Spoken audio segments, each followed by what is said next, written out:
قابل صد احترام حاضرین مجلس، محترم مکرم سامعین اکرام، آج کی اس مختصر نشست میں 4 سے 5 باتیں مستقبل قریب میں پیش آنے والے جدید فتنوں کے حوالے سے کرنا چاہوں گا۔ فتنوں سے انسان کو آگاہ ہونا اس لیے بھی ضروری ہے تاکہ انسان حفظ ما تقدم کے طور پہ ان کے لیے دفاع کر سکے، اپنے آپ کو تیار کر سکے، اپنے آنے والی نسل کو اس سے بچا سکے۔ رسول اللہ صلی اللہ علیہ وآلہ وسلم کی 2 احادیث سنا کے میں بات کا آغاز کرتا ہوں۔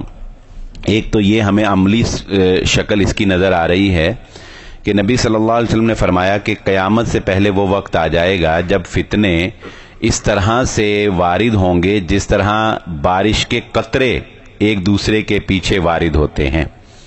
آپ دیکھ سکتے ہیں کہ گزشتہ کم و بیش 30 سال کے اندر یہ سلسلہ بہت تیزی سے جو ہے وہ چل پڑا ہے۔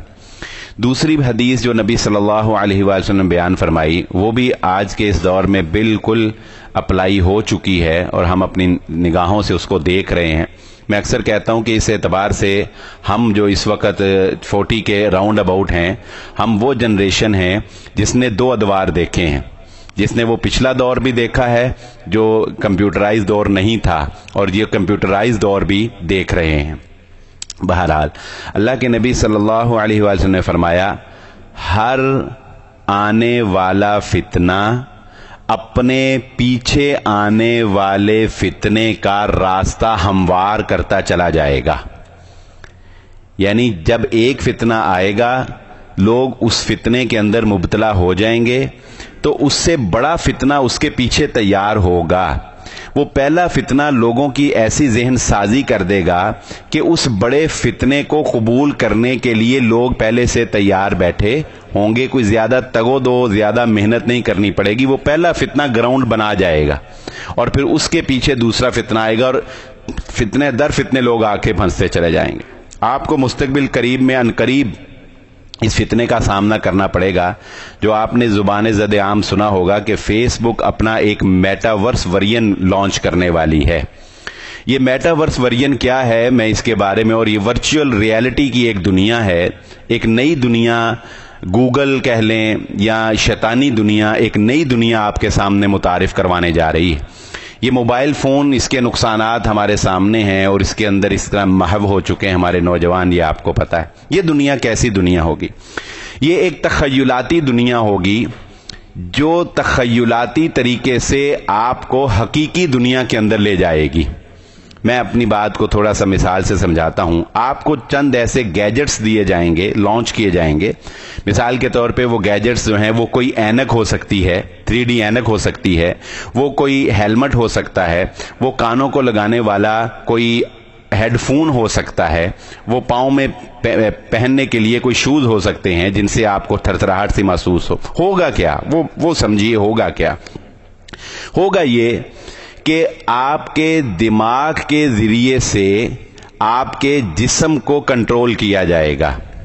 آپ کے دماغ کے ذریعے سے آپ کے جسم کو کنٹرول کیا جائے گا۔ دنیا کے اندر جب آپ وہ اینک پہن لیں گے اور جب آپ وہ ہیلمٹ لگا لیں گے یا جب آپ ہیڈ فون لگا لیں گے یا جب آپ شوز پہن لیں گے، ایک آئے گا دنیا کے اندر کسی بھی جگہ پر آپ جانا چاہیں آپ جا سکیں گے۔ آپ وہاں پر شاپنگ کرنا چاہیں شاپنگ کر سکیں گے۔ آپ کسی لڑکی کے ساتھ گلے ملنا چاہیں گلے مل سکیں گے۔ آپ کسی لڑکی کے ساتھ زنا کرنا چاہیں زنا کر سکیں گے۔ آپ کسی جگہ پہ شراب پینا چاہیں آپ شراب پی سکیں گے۔ آپ گاڑی چلانا چاہیں گاڑی چلا سکیں گے۔ ایون کہ اگر آپ یہ چاہتے ہیں کہ آپ کے فوت شدگان، آپ کے والد آپ کی والدہ فوت ہو گئی ہیں، آپ یہ چاہتے ہیں کہ ان کے ساتھ بیٹھ کر گپ شپ کریں تو آپ وہ بھی کر سکیں گے۔ آپ سمجھیں گے یہ کیسے ممکن ہے؟ یہ عنقریب ممکن ہوگا۔ یہ ایسے ممکن ہوگا، میں اس کو ایک مثال سے آپ کو سمجھاتا ہوں۔ آپ خواب دیکھتے ہیں، خواب دیکھتے ہیں نا، خواب کے اندر جو شیطانی خواب آپ دیکھتے ہیں تو بتائیں اس شیطانی خواب کے اثر کو آپ اپنے جسم میں محسوس کرتے ہیں کہ نہیں کرتے؟ آپ کو احتلام ہوتا ہے، جسم اثر کرتا ہے، آپ آنکھوں سے تو نہیں دیکھ رہے ہوتے، وہ کون ورک کر رہا ہوتا ہے؟ آپ کا